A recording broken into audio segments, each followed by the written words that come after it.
My name is Danny Leibrandt, and I'm the founder of Pest Control SEO, where we grow pest control companies with SEO. Now, today we have the very first Pest Control SEO show, where we have local marketing experts like Dennis Yu here, and this is going to be a weekly series that we're going to be doing. Super excited to get this kicked off, and no one better than Dennis Yu to get this started. We are actually in Dennis's podcast studio right now. Dennis, it's a real background. Yeah, it's not fake. Real background here. It's not a green screen. So super excited to get this going, and super excited to have Dennis here. I'll give a quick introduction of him. You can introduce yourself after. So Dennis was originally a search engine engineer at Yahoo. That was about over 30 years ago now, and he has spent over $1 billion on Facebook ads. He's worked with numerous huge companies such as Adidas, Red Bull, Starbucks, the Golden State Warriors. I mean, lots of big companies. Yeah. Well, a lot of big companies. And a lot of them with many locations. Yeah. But even if you have only one location and you do just pest control in one city, this is relevant for you. Definitely. So Dennis has been completely honing in on home service local businesses lately, and he has been helping agency owners like myself get off the ground and, really hone in on getting these companies leads, customers in an ethical way, in, a repeatable way, in a scalable way. Yeah. So in this podcast, you will learn essentially how to scale your company in the best way possible without having to sacrifice, spending a lot of money, spending a lot of time. These are very easy and applicable strategies to grow your business. So without further ado, Dennis Yu, so glad to have you. Yeah, what an honor, Danny. Yeah. So if you could just give a little bit more of a background on yourself, whatever I didn't cover. So I'm the original search engine engineer. My job was to protect the search results from all the people out there that are SEO experts. And in the world of SEO, which is a lot of voodoo and mystery and witchcraft and Ouija boards and that kind of thing, there's a lot of confusion intentionally. And when I was at Yahoo, and a lot of the people that worked on my team went to go work at Google, and then Google IPO'd and made a lot of money, we just wanted to give users the best experience. So if you did a search on, bedbug city name, or whatever it is, right? Rat infestation, Houston, Texas, then who actually deserves to show up?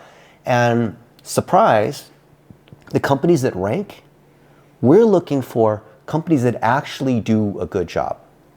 Real reviews, not the fake ones you can buy for nothing. Real experience. Real people that actually care. Real pictures from the city that you do it in. A website that loads fast. Social media that shows that your customers love that you do the thing that you say that you do in the city that you say that you do it, which is the definition of SEO, I believe. And my job was to make that happen. And so we're here to help folks like you, I'm glad you're here, understand what is real and not real about SEO. Danny and I are flying to meet a client tomorrow who is paid some ridiculous amount of money for SEO. And I did a 5-minute audit. I think you were with me yesterday. I audited this guy's website and all this, and there was almost nothing. And I feel so bad because in home services, with Roger Wakefield and Tommy Mello, you just Google their name and my name and you'll see all the stuff we've done together. There's so much fraud being put out there by these other marketing companies that are selling a bunch of hoo-ha to these home service businesses, these tradesmen who don't know any better. Oh, I just know how to turn a wrench, or I know how to fix an AC unit. I know, but I don't know anything about the website, so this guy says it's going to be $8,000 a month for SEO. Okay. So how do you know who's real? Well, I see he's hanging out with so-and-so who's also my friend and runs a plumbing company, so he must be real. No, they all scam each other. How do you know? Because they say, well, the last 3 companies I worked with, this is going to be like my 4th marketing company that I've gone to. If you're talking to someone and it's their 4th marketing company, it's not a good thing. So I'm here to honor folks like Danny who want to do it the right way, who have a clear standard, who aren't going to try to trick you, who's very clear about how things are done. So anything I can do to support people who do it the right way, I'm all in. Definitely. Yeah, every single prospect and client that I've talked to and have looked through their SEO, There's usually not much going on. They're getting charged too much. Yeah. Essentially, every prospect that I've talked to, and no matter what home service or even local business it is, they've all gotten burned. So we are really trying to change the narrative around agencies and actually do good for our clients. So something I wanted to bring up, I think you were talking about this yesterday. You said that you don't do SEO. What do you mean by that? Well, let's say I want to lose another 20 pounds before the summer. So I do weight loss. No, you don't do weight loss. You eat properly, you sleep, you exercise, you take your supplements, you do all these, there's the things that you do, and the result is that you lose weight. So the result is that you want to rank better on Google, on the Google Maps, on YouTube, on social media, on the regular search results, on featured snippets, on PAA, on all these things you want to rank on Google, right? But what do you do? What do you do? Well, you take really good care of your customers. Your people are well trained, so they can take really good care of the customers. You hound your customers to give you reviews. You make sure your website loads fast. You make sure that you actually answer questions helpfully. It's called helpful content. Google literally released something called the Helpful Content Update, right? And you include elements of your experience and expertise and authority and trust. That's what you do. What you do is you build relationships. What you do is you have your logo on the side of the vans. Maybe you have like 3 vans that go around. Your logo's there. That's something that you do. Now more people can see the name. And what you do is you run TV ads. What you do is you're proud of, Jimmy, who's been with you for 5 years as a pest control technician, and you elevate him, and Jenny just had a baby. You're in the community. Those are things that you do. The result of doing all those things in the community, the city that you say you do it, and in the vertical pest control that you say you're doing it, the result of doing that correctly is you rank in Google. So I fervently believe you cannot do SEO. I'm a search engineer. I don't see how anybody can argue with me. I spent nearly 30 years fighting off people who would like to claim otherwise, and I don't think I've been defeated yet. I speak at conferences all over the world, and they come up to me. All these SEO people come up to me afterwards, after I'm done speaking, and they want to challenge me. I'm like, come on.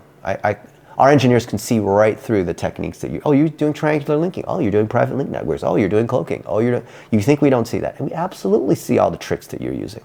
Yeah. No, I think that's a huge misconception, is that even these pest control companies or any local businesses usually fall for these strategies of like, I just showed you earlier, someone said they were going to send 100,000 AI SEO links to a website for $30. Do you think that's going to fool Google? There's no way. No. It didn't fool us at Yahoo 20-some years ago. Yeah. Here's the main thing where these SEO people go wrong, and this is where you, as a home service business or pest control company, can spot the fakery. If they're doing stuff for the search engines and not for the users, it's likely a scam. And it doesn't mean it doesn't work, because you can generate a number of fake links. You can generate citations. You can set up GMBs in areas that you don't actually operate or have an office or have what's called a storefront. Yes, those things actually do work for a little while until you get suspended. And once you get suspended, it's very hard to get back in. So if anyone claims to be helping you with their SEO, with your SEO, are they doing things that actually create a better user experience for your customers? Like, we could look at a website and it's got a bunch of stock art. Let's replace that with actual pictures of you spraying homes in Austin, Texas or whatever. Then yeah, that's actually helpful. That actually does create a better user experience. Let's have your location service pages include information more about the city and about the jobs that you've done or about whatever. Like, yeah, that's actually helpful. But if it's not doing things for the users, if it looks like there's we're going to change your metadata and title tags and all this kind of stuff, no. Google doesn't even care. Google even made an announcement a couple weeks ago saying, yeah, your title tags, they don't matter as much as you think they do. Oh, Core Web Vitals? Yeah, if the website fails Core Web Vitals, Google will show it inside their tool. But even the head of search quality, the engineer who's in charge of search quality, he and I sat down and had lunch a couple months ago in Australia. We were both speaking at a conference. And he said, like, yeah, whatever, core vitals. Like, if you have like nothing else to do, go work on that. Oh yeah, work on your sitemaps. You should have multiple sitemaps and submit as many times as you can inside Search Console. You should disavow as many of the spammy links as possible. Maybe. No, you have page titles that are over 65 characters. You should try to trim all of them to be under 65 characters, right? And your meta descriptions, make sure your meta descriptions are optimized like ad copy, right? Yeah. Wrong. Because those are for the search engines, not for users. And the search engines don't give cred to signals that don't affect the user experience. Right now, the March core update came out. And it's been almost a month. And all these websites are dropping like flies because of these SEO spammers that are doing these bad things. And not one of these sites has been able to recover. Of the millions of sites that got hammered a couple weeks ago. Not one. Normally, whenever Google makes an update, you can submit a re-inclusion request and say, oh, I'm so sorry, or you get reported for spam, and you can claim, oh, I didn't know I hired this SEO person, and I didn't know any better. And normally you get it back, but none of these people have gotten it back. Why? Because they didn't actually change the site to be helpful to the users. So the fact that you are listening to this here, my hope is this saves you tens of thousands of dollars of aggravation and not ranking in Google. Roger Wakefield said, I spent $47,000 on the last 3 marketing companies to make my phone not ring. And we did an audit earlier today, and this guy's ranking on 7,000 keywords, but they're all directory glossary terms that don't have actual commercial intent. Don't do that. We could spend a whole episode, we could spend 10 episodes going through all the tricks that the SEO people will say, ta-da, we rank on 8,000 keywords before you ranked on 200. See, we're winning now. Yeah, but can you trace it back to how many calls you got? Can you trace it back to Service Titan or to your call rail and how many phone calls you got? Can you trace it back to your GMB that's ranking better? Can you look at inside the map grid results through whatever favorite tool you're using for map grid results? No? Then where's the ROI on that? So why aren't agencies tying what they do back to getting their clients more results? That's a lot of effort. Look, if I was running a spammy SEO agency, and I didn't know anybody, but I'm a Christian, I go to church on Sunday, I can't be a spammer. Spammers are people who sell Viagra. No, spammers are people that don't tie back to the business results, and they sell you things that don't actually work out, even if they are a good person and they love their wife. So if I wanted to be an unethical, spammy SEO person, what I would do is buy a bunch of fake links on Fiverr. I would get a bunch of citations. I would use AI to generate a whole bunch of location service pages in every single city and neighborhood that those clients operate in. I'd submit a few press releases for $10 each. There's different places. Go to Fiverr and whatever. You can see how this can be done for $10, sometimes $12, depending on the kind of release. And I do it for my top 10 locations and my top 10 articles. Then I would run my favorite rank checker, SEMrush, Ahrefs, Moz, whatever the favorite tool is, and within a month, I can pretty much guarantee that I'm going to rank on a whole bunch more keywords. And I want to submit that report, and there's tools, could be like Agency Analytics or Report Garden or whatever the favorite tools are. Google's got their own tools now. They absorbed, basically like Tableau and these other tools.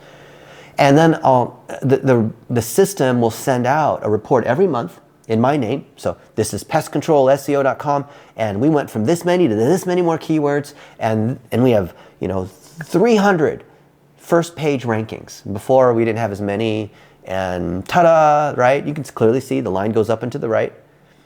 But then your question is, well, why don't they show how many phone calls you got? And therefore, how many jobs were closed and how much revenue that was inside the CRM?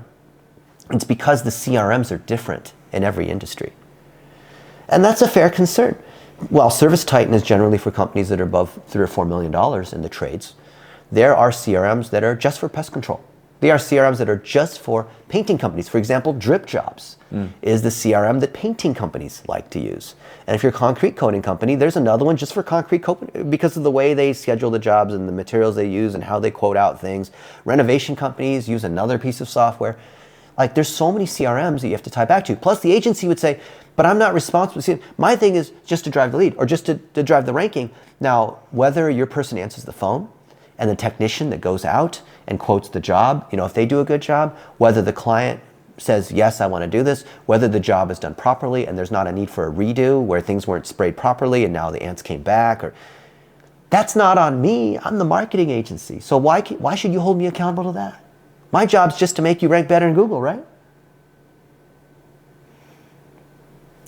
Well, I mean, that's why that's why we kind of vet our clients in the first place. So we don't want to work with companies that have a bad reputation already. Yeah. So if you have, 3 stars on Google, it's really hard to improve that reputation.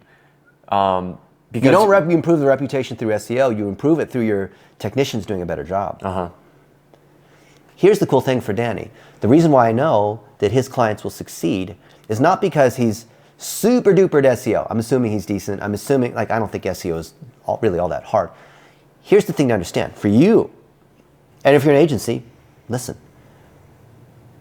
SEO is amplifying people that already do good work, right? So Danny's clients, he's going to look for those people that are, say, 4.5 stars, 100 plus reviews. They do, let's say, $1 million plus a year. They have 3 or 4 vans or whatever it is. It's not just one guy, part-time, who just got his license, doesn't, that's, you can't someone who sucks at singing. Let's say I can't sing. I suck at singing. I'm tone deaf. And you switch me from a 20-watt amplifier to a 100-watt amplifier. Do you think my singing will be better? No. I mean, you could auto-tune me. But SEO is an amplifier. So if you do good work, if there's a clear signal that you do good work because of the reviews, because of your people, because of the quality of all the stuff that you do, all that, if that's there, if the signal is there, then Danny can apply his techniques and get you more visibility inside Google. But if you suck, why would Google want to show more of you if you suck? Exactly. Well, so for someone who is, let's say, a home service local business owner, what can they do to make sure that their reputation is as good as possible and that they get a lot of reviews and that they are set up to be a client of someone like me? Well, you guys already know the answer. It starts at the basics. Make sure your technicians are properly trained and do a good job and there's consistency. If you have bad technicians because you're trying to hire the cheapest labor, you're going to get cheap quality work. So if you have quality people and then they do good work and you give them the latest materials and you don't make them drive their own pickup trucks or nonsense like that. So if the service is good, then marketing kicks in. And you have your technicians. We did this training for Tommy Mello and all his technicians. You have them ask for reviews. Yes, there's Bird Eye and other third-party software that will automatically, when the job is done, send a thing to them saying, please leave a review. That's good too. But what's better is that when the job is done, at that moment, the technician asks the homeowner, hey, part of my bonus is getting good reviews. So if you think I really did a good job, would you be willing to leave me a 5-star review? And they always say yes, unless you showed up late or you did a bad job. But they say, oh, yeah, sure, because they feel empathy towards the guy who came and just sprayed their house and all this, right? And then here's the key sentence that most of these technicians or home service business owners don't know. Here's the sentence that they use. If you give me your phone, I'll show you how. You say this phrase. That's what you teach the technicians to say to the homeowner. Because you say, blah, blah, blah, I need reviews, I'm getting paid, help me get more bonuses, my wife's having a kid. Don't say stuff like that, right? But yeah, it's part of, I'm incentivized to do this. And then the homeowner's like, yeah, okay, sure, I'll help you. But in their mind, they don't know how to go to Google Maps and search for your business. They don't know. So you say, if you give me your phone, I'll show you how. And then they just sort of automatically hand over their phone. And then you go there, find it on their phone because you're at their house. So Google can see the location is their house. If all the reviews are being left from this one place, 50 reviews from this one place, that looks a little sketch, don't you think? But if the reviews are being left by Sally homeowner on her property, doesn't that send a better signal to Google? Can't Google tell where that review is being left? No, Google knows everything. So it knows where the photos that are uploaded, where they're being uploaded, where they were taken, and same thing with reviews as well. So they know exactly where that review was uploaded to the profile and when exactly it was done. Google is a lot smarter than people think. A lot of people think they can kind of trick Google. They can, get around it. Google is incredibly smart, Yeah. and I don't recommend that you play with it. So what should people know from you as a search engine engineer? Like, what do you know behind the scenes that most people don't? I'll tell you a few things.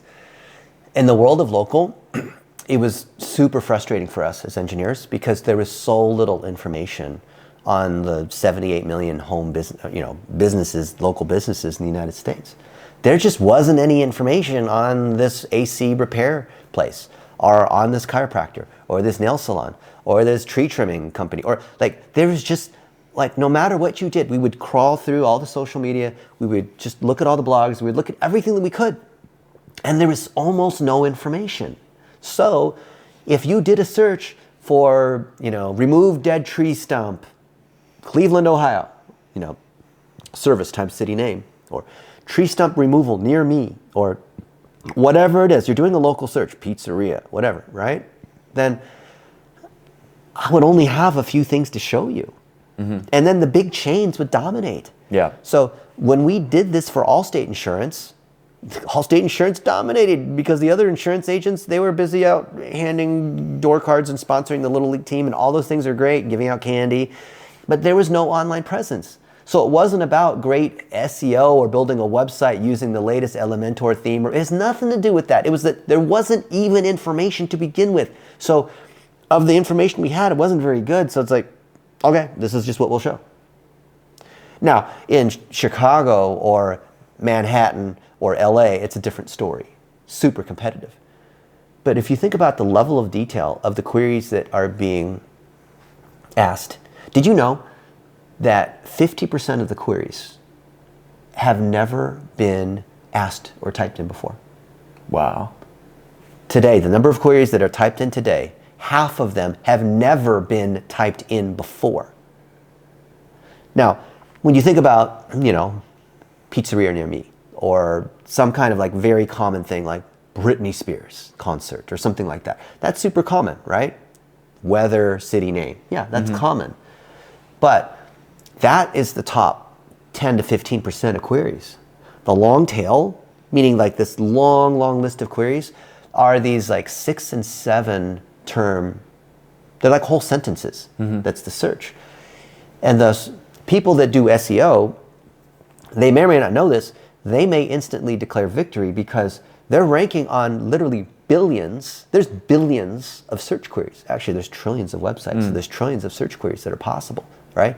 So the fact that you rank on 10,000 particular queries doesn't necessarily mean anything unless you rank on what we call the head term, which is the category geo. Pest control, Los Angeles, right? Or HVAC repair, Culver City, or whatever it is, right? If you can rank on the head term, you can probably get all the tail terms. But there's so many ways, like me as a search engine engineer, I'm looking at it from the other side and I feel empathy and frustration for these home service business owners that don't know what is going on with, I need to hire the social media agencies because I have to do social media. And this other website company, I got to pay at least 10 grand because this other guy charged me 30 grand and I wouldn't want to pay 5 grand for a website because it's probably like made of cardboard or something. Or you can pay $800 for a fantastic website that'll beat the pants off of a $100,000 website. I know because we charge $100,000. Like we've done $100,000 websites for big companies. It's not that. It's so these small businesses like you guys, you don't realize that these agencies that are charging, most of them are charging to accommodate a sales team. So do you have like a favorite nonprofit, maybe, feeding starving children in Africa? So you see their thing on TV during Christmas, right? You donate $1. How much of that dollar actually goes to that starving child in Africa? 10 cents, maybe. If that, normally like 2 cents, 3 cents, right? Because the rest goes to marketing costs and sales and all these sorts of things, right? Advertising.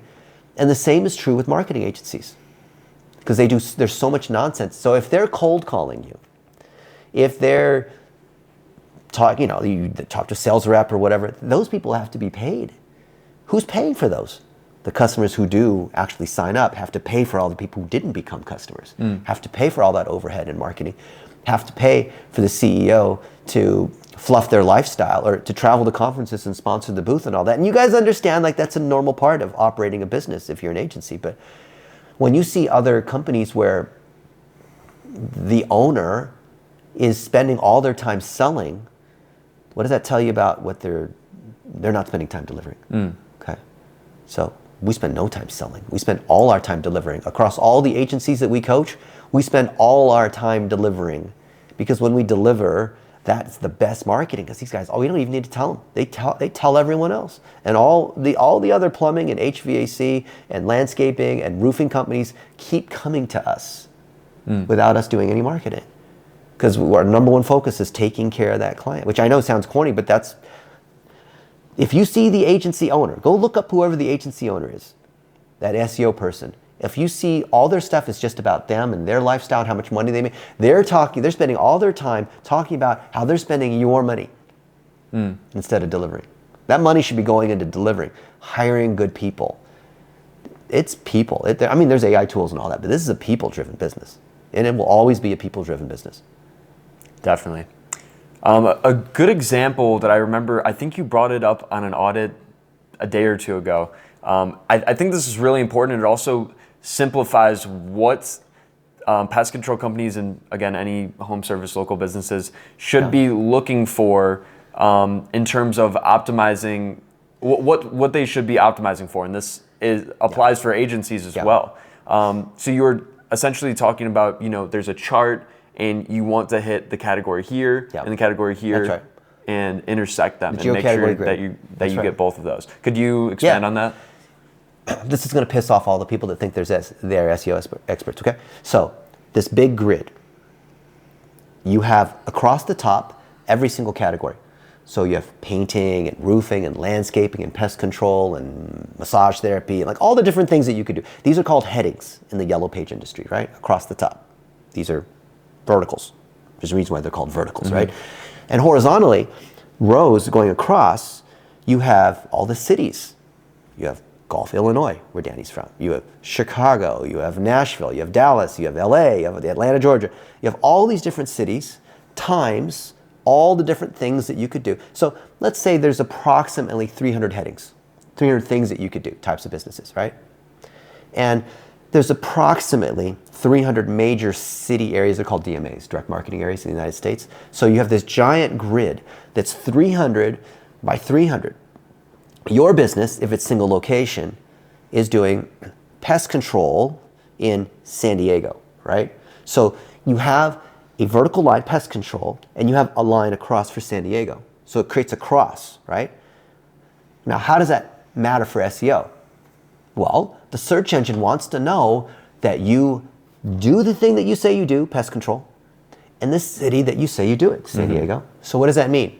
To establish relevancy according to Google EEAT, which you can look up, then who else is already ranking on those pest control sorts of topics? Like, how do you train your technicians? And what about ants? And what's the difference between, like, I don't know, a raccoon thing versus a beaver versus whatever? And which spiders are the most dangerous? And what happens if I see ants up here? Like, who else is going to be the most knowledgeable? Now we're talking about the vertical.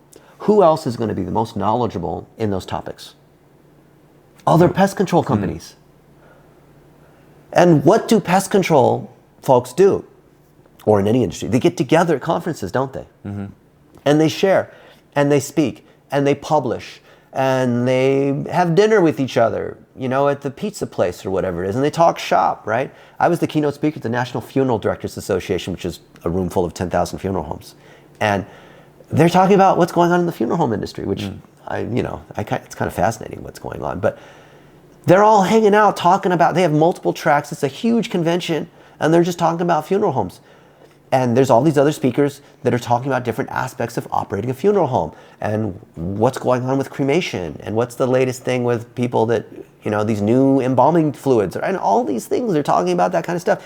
So if you're a funeral home and you see that some of these other funeral homes in another city other than yours is doing well, why wouldn't you want to associate with them and not trade links, not sell links, but interview that person on your blog or take a picture with them? Or you see that, you wrote an article about here's the number one thing about, getting rid of ants using eco-friendly, chemicals or something. And this other guy is an expert in ants, or the manufacturer of that particular kind of spray. Then interview them for like 2 minutes at the conference, or get them on Zoom for 5 minutes.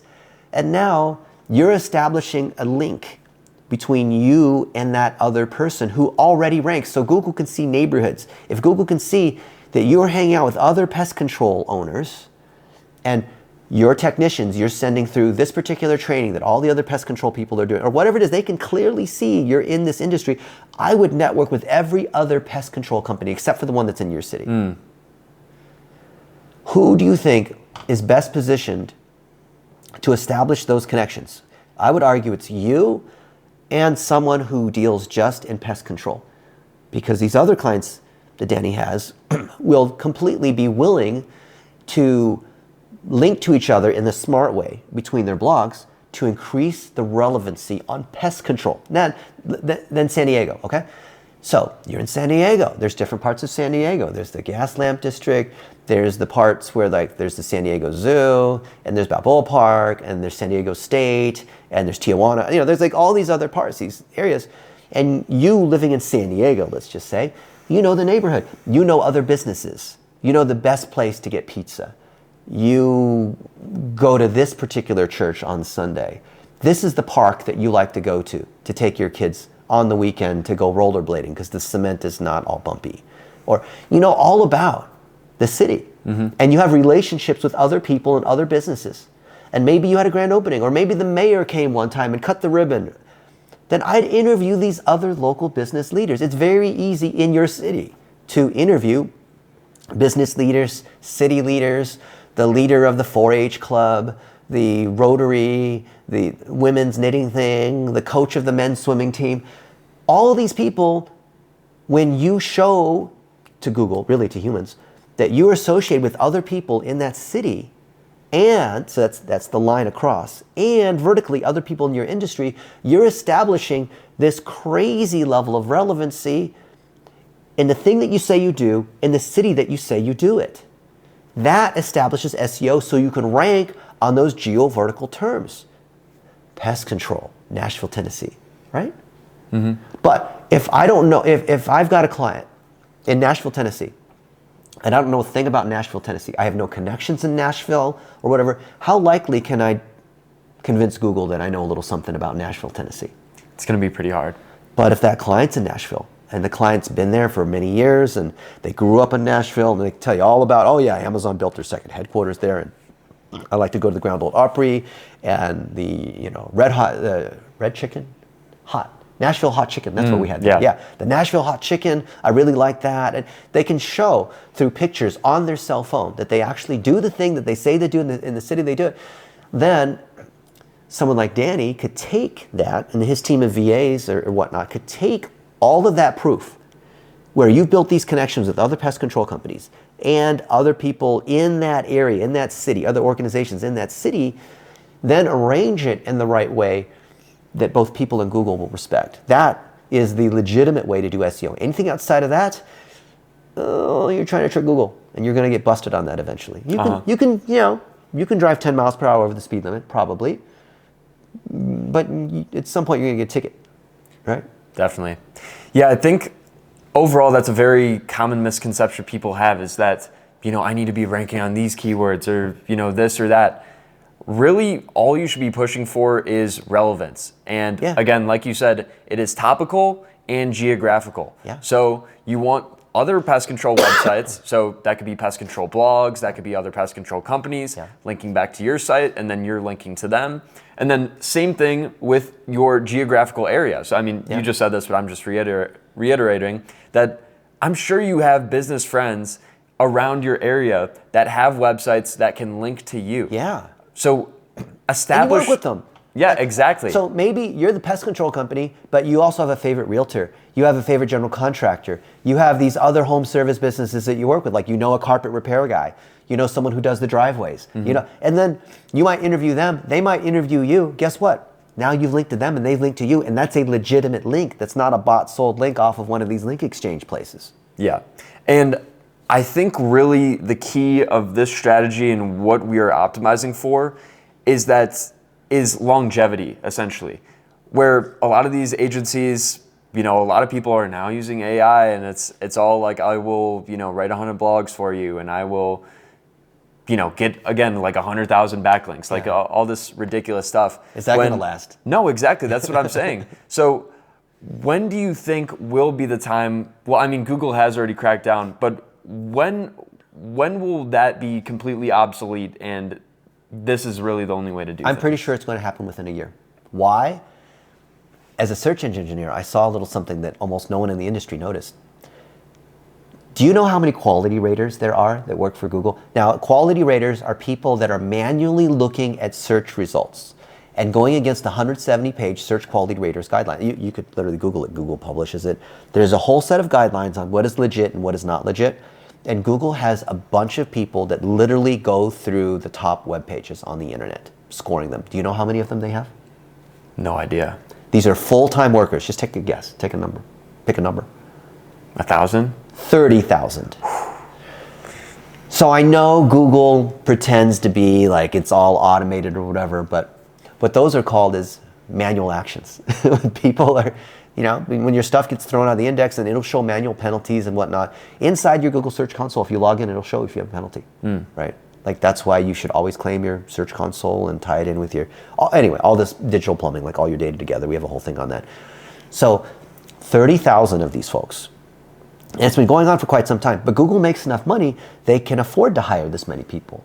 Mm-hmm. But what did they just do a couple weeks ago with those 30,000 people? What did they do? They laid off almost all of them, which caused some stink in the SEO community. Because that means several things for people who understand what that means. Number one, it means that Google is, and they've said it, so this is not speculation, Google is using AI now to do what the human quality raters were doing.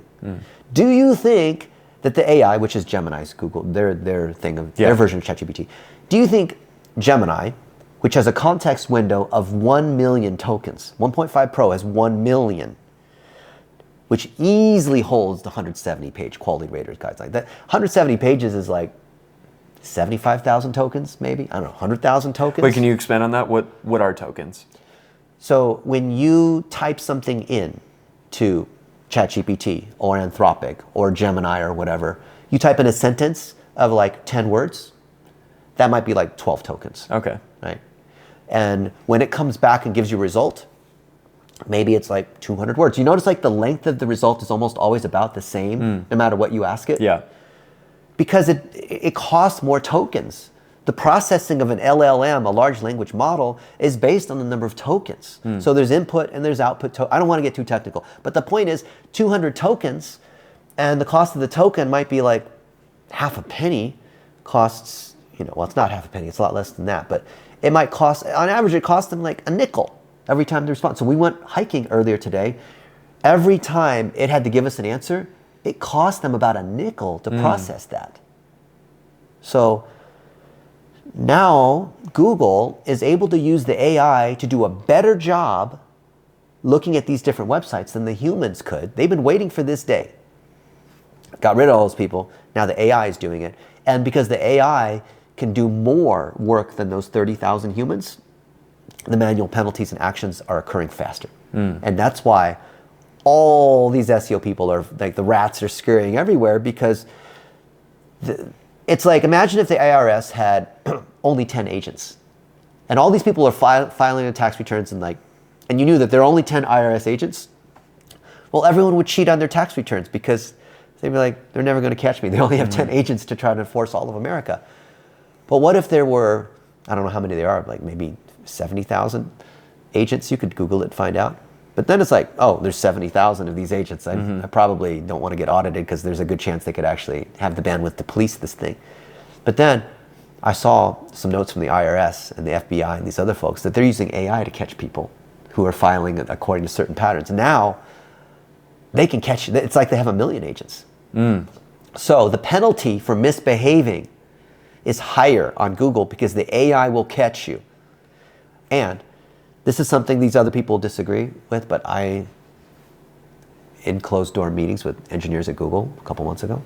They told me they can detect ChatGPT. They're not going to say it publicly because it's going to cause this whole uproar, but they can detect ChatGPT. Are you listening? So penalties sounds kind of vague. What penalties might people face, and have you seen any firsthand? Left and right in the last couple weeks. My emails and Facebook messages, and just people have been coming at me saying, Dennis, what do we do? Because they were doing something that did work for several years. And I've told them for years, you should stop auto-generating these fake location service pages. You should stop using your favorite spinning tool to write blog posts. You should stop going to Fiverr and having these people write stuff, like repurpose stuff off of Reddit. Like one of our favorite ways to abuse this thing, which we don't do, but we see as abuse, is take things that have worked, that are really popular on Reddit, and Quora too, because that's been kind of vetted by humans, and then repurpose those very lightly into articles. So search and Reddit and Quora. Don't do this. I'm just saying this is what gets people in trouble. Search Reddit and Quora for topics, for things that you want to rank on. Pest control, ants, raccoons, whatever it is, right? How do I get rid of the mice? And find these great answers written by these other people. Then use the AI to write it slightly differently, to just barely pass the plagiarism test. And that has worked for the last 7 or 8 years. And I know a lot of people that have made millions of dollars doing that until last month. And finally, they dropped the hammer. And for years, these people would mock me at these SEO conferences. They'll say, like, Dennis, I know you say that, but Google's dumb. And I've been doing this for years, and they've never caught me. They're going to catch you. They're going to catch you. I've been saying this for years. They're going to catch you. And they have. It's just a matter of time. That's right. Yeah. I think something that's important to note, and I think a lot of SEOs don't really touch on this, but I know you definitely do, especially with all different kinds of content. Can you explain what search engine ranking pages are and the different SERP features and how you can rank on all of them instead of just Google? So it used to be the idea that you wanted to be on the first page, which was the 10 blue links, 10 results. And then you remember, you go to the bottom, you click next, and then there's the next set of 10 results, right? And it was just ranking web pages. And that's what search engines did, because this was before social media. This is before what's now called featured snippets and all these other things that are tied to schema and all these technical ways of categorizing information. But now, when you do a query on Eagles, it can be the Philadelphia Eagles. It can be Eagles, the rock band. It can be like, is Don Henley still alive, or did he commit suicide? It can be like, how high can a bald eagle fly? It can be pictures of eagles, videos. It can be the Wikipedia about eagles. It can be like whatever's going on Twitter where they've mentioned eagles in some way or not, right? It can be like different breeds of eagles. And so when people are looking for different things, 10 years ago, Google made a change to the back end that only engineers like us knew. And that's when they implemented universal search. Universal search doesn't change how, you still have a search box, but when you do that search, then notice by default, it shows you all kinds of things. But then you can search just for videos, or just for the latest news, or just for, people also ask, or just for ads, or just for map results, or just for whatever. So now there's different categories of search results. And those are on your website or elsewhere being marked up using schema.org, which is very easy. If you use Rank Math or whatever your favorite all-in-one SEO, whatever plugin you use, by default, it's going to categorize everything on your web pages according to the correct schema. So it could be the person schema, the location schema, a movie's an object, so that has properties related to that, like the name of the movie, the year's released, who the actors were, how long it ran, what theaters it's being shown in. And all schema is doing is saying, of all the things that are on a web page, so let's say you're a pest control company, well, how does that tie back to objects in the real world? It ties back to a company. That's the pest control company. That's the object. It ties back to the owner. That's the person object in the schema. It ties back to the services that you have. It ties back to the technicians you have. It ties back to the areas you serve. It ties back. So all of these things that are tied to you take all this stuff on each of your web pages And each of these things has to tie back to, so maybe the owner of the company made a tweet about a job that was done at a customer's house in this city. So you notice how I'm picking out these different nouns? Those are all objects. And they all form what's called the knowledge graph. So the knowledge graph are all these things, like Danny and I are each molecules. And then we had Korean barbecue yesterday or whatever. It was delicious. But then if I tag him on Instagram, now I've created an association between me and Danny and that Korean barbecue restaurant, and the node and the edge is connected on Instagram. Okay. Now I know this sounds like this engineer view kind of matrixy worldview, but I want you to understand that from a search engine standpoint, when someone asks a question, Google has to translate that into objects, right? So you say like best pizza in Vegas. Okay, well, pizza, Vegas. Then based on what it knows about Danny, it's going to have a different idea because maybe he likes deep dish pizza and I like, pizza without all the crust and stuff like that, right? Or whatever. Like it has to give me an answer contextually relevant to who I am. So that's what the search engine's trying to do. So instead of the 10 blue links, one page at a time, there is now only one page. So even if you're ranking position 97, you can still claim that that's on the first page because there's only one page now. Then there's two more things that are happening. Because there's all these different featured snippets, which are like videos and PAA and ads and local, like all these different kinds of things, instead of just trying to rank in the regular 10 blue links, sometimes it's easier to rank on YouTube. So if I can rank on YouTube first for the thing pest control Houston, Texas, right? If I can rank on YouTube first, and I demonstrated this last week. I did a tweet about something and I did a search, like on my name, for example, and it showed up right there at the top. Instant. Have you ever seen, when was the last time you saw the ability where someone made an update somewhere, you did a search and it instantly showed up there? You can do it on your phone right now. I could even prove it, right? I've proven this so many times. That tells you that Google is taking into account things that are real time and things that are processed out of the knowledge graph. Here's the big change. Everyone's talking about ChatGPT is going to be a Google killer, right? Because ChatGPT gives what's basically a consolidated answer. So what is ChatGPT actually doing as part of an LLM? So without going into the math of how an LLM predictively does queries, what it's really doing is it's taking all the information that you'd have from Google and like looking through all the different results and then giving you kind of like a summarized version view, right? Who's in the best position to give a proper summarized answer? Who? Google. Because they start with what is called the truth. The canonical is what engineers call canonical. The truth, like what's real, what is not fake news. So you don't have this issue of like making stuff up, right? So if we know Google has a head start in terms of categorizing the world's information and a head start in processing power, nobody can beat Google in terms of processing power. They make their own CPUs. How about that? They're the world's second largest maker of CPUs. Bet you didn't know that. So if they're in competitive advantage to do that, they're releasing something called SGE. What is SGE and why does that matter? Search Generative Experience. It's released right now in the United States to a limited set of people. They're rolling it out slowly. You're going to start to see it by the end of 2024. If you're not in the United States, you might see it like 2025. They won't say exactly when, but they're going to do it for sure. I know this because I talked to them. What is SGE? So if you go search Dennis Yu right now on Google, you're going to see a bunch of colored boxes. What are those colored panels? They're called knowledge panels. Where do the knowledge panels come from? The knowledge graph.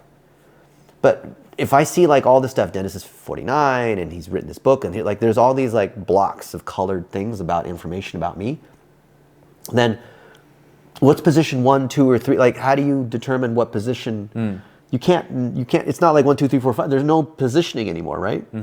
It's just relative in a certain way.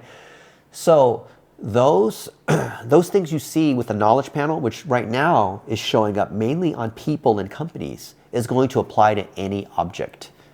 And Google won't say it publicly, but I talked to Google engineers and they told me this is, and I said like, well, obviously this is what you're going to do, right? They said, yes, it is, but we can't say it publicly. So you're not going to hear Google engineers, but you kind of hear it through me. It's this.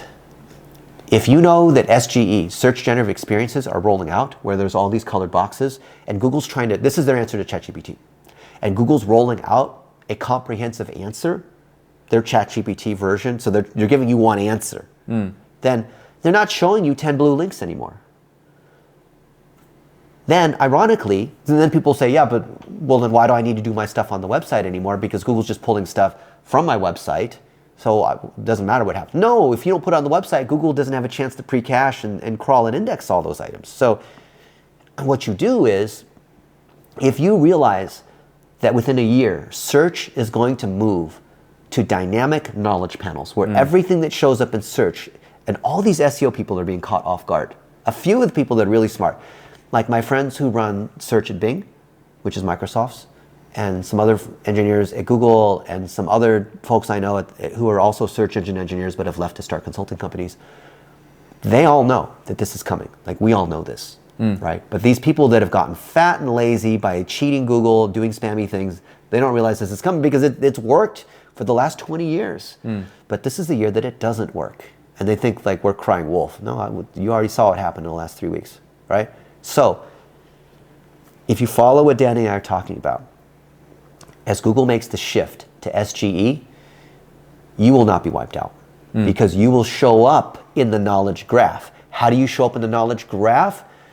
You actually have the relationships doing the things that you say you do with those customers in that city. Your technicians are showing up. You've anchored those objects because there's pictures and videos and reviews and all that. You've connected with other businesses in your city, connected with other pest control businesses.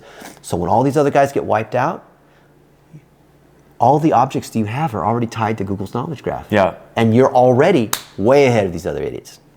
I can't wait for when that, it won't just be like the flash flood and then Noah's Ark rises and everyone dies. It won't be like that. It'll be this gradual thing, but people will be crying up and down. And watch, I'm predicting this now, a few months ahead of time. All of these SEO or experts are now going to become SGE experts or AI experts. If you haven't already seen, they're all AI experts, right? I mean, they have, how can you be an expert on ChatGPT? The thing's only been around for 16 months or something, right? Come on. Yeah. Yeah, I think definitely a key point to emphasize there, by the way, that was awesome. I think something to really emphasize and that people also aren't aware of is that SEO isn't just ranking blogs and website pages and your homepage. SEO is increasingly becoming also ranking content across various platforms. Yeah. So huge platforms like LinkedIn, YouTube, Twitter, all huge for ranking. And I'm sure almost any search you do, you will likely see a YouTube video. Yeah. You will likely see a tweet on it. You will maybe see a LinkedIn page on it. Then you will maybe see, a Reddit there. Yeah. You will maybe see a Pinterest. All of these social platforms are increasingly showing up more and more. Yeah. And especially with these dynamic panels across the search, there's going to be, maybe a website, then, a social platform, then a website, then a social platform. I believe there's going to be a huge influx of social platforms ranking. It already is. Yeah, no, exactly. Yeah. So relating to, pest control company owners or potentially other agency owners, how can they make content for their companies that can, get them ranking on these terms, that can get SEO going and, end up driving more leads to their business? So first off, pest control companies don't need to become influencers where they're constantly taking pictures of every kind of food or live streaming or dancing on TikTok. That's not what we're saying. What we're saying is we want to show inarguable proof to Judge Google, who assumes everyone's guilty until proven innocent, that you do the thing that you say that you do. So if your technicians are going about and taking pictures and encouraging customers to say, leave the review, but also take a photo and also mention what you do in that city. So Sally, instead of Sally just saying, oh, really like having Danny over, he did a great job. Sally can say, Danny came over and sprayed for ants, and this part of Redmond, Washington has a lot of ants. And Google has said that just because you as a service provider say the city and the service doesn't count. But if the customer says it, it does. And Darren Shaw, these guys also agree with these kinds of things. So what can you do? It's not that you need to create content. It's more that you need to harvest content You need to have your people, your customers, your employees document what they're doing and put it in a shared drive. Then, like Danny said, whether it's YouTube or Facebook or Twitter or Core or LinkedIn or whatever, you repurpose that content. So you put all the content centrally in one place. Then this is where you have an agency or VAs take that content. It could be, a 5-minute video that the technician says, okay, so we're driving over to this part of town, and today we're going to be doing this thing at this woman's house, right? And we're here, and let's go to where the ants are or wherever the thing is. Oh, it looks like there's a lot of garbage. That's why there's a lot of mice or whatever's going on. Hey, let's talk about what's going on. And so they're kind of narrating it, right? Just like the TV shows where you see people like fix houses and do that kind of stuff, right? So as long as that raw footage is there, ideally video, not pictures. Videos is better because you can take stills from videos and those are pictures. Then that raw content can be turned into tweets and LinkedIn posts and Instagrams and TikToks and things on your GMB, which don't count anymore. And all these other things, right? You only have to produce it once. You don't have to start a YouTube channel and start producing content for your YouTube channel. And then this separate thing where you have to dance on TikTok. And on LinkedIn, you have to give professional advice around jobs. No, I'm living proof. If you go look at my socials, I'm just repurposing the same stuff. Now, because Twitter's shorter, I will take just a summary of it, right? I won't post the whole thing.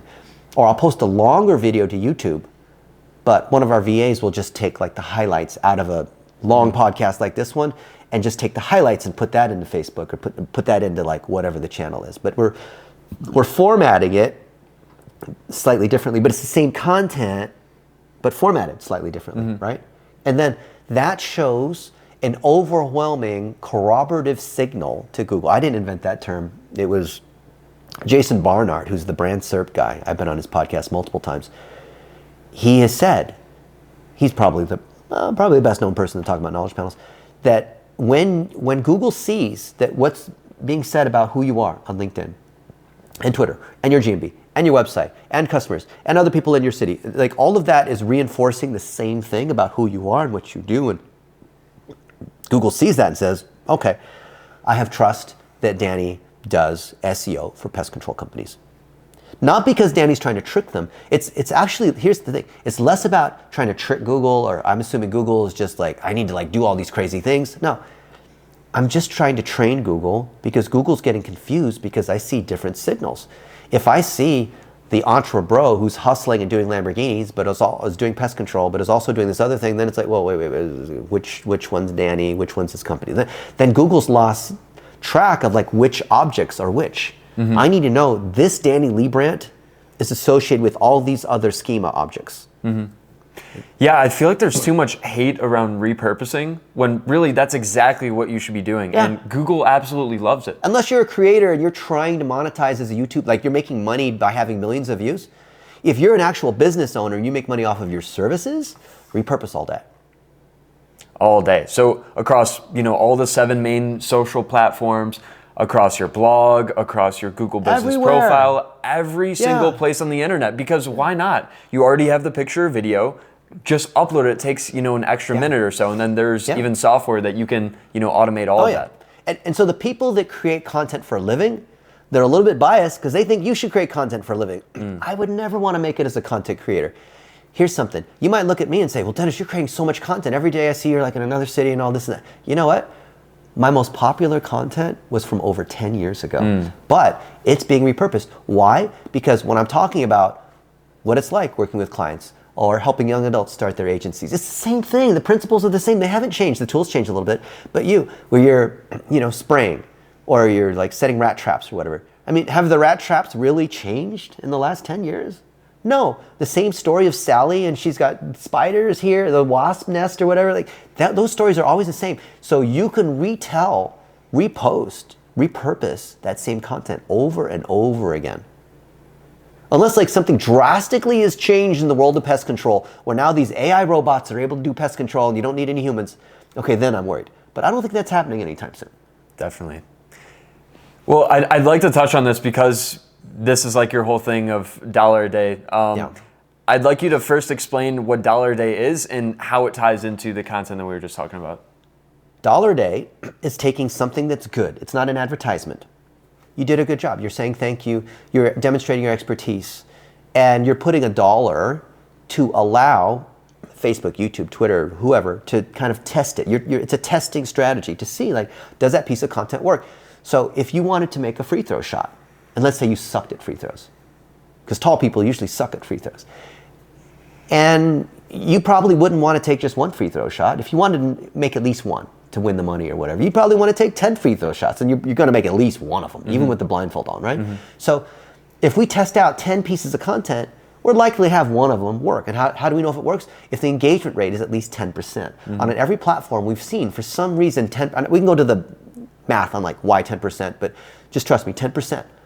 And that means that people, if it's a video, people are stopping to watch the video.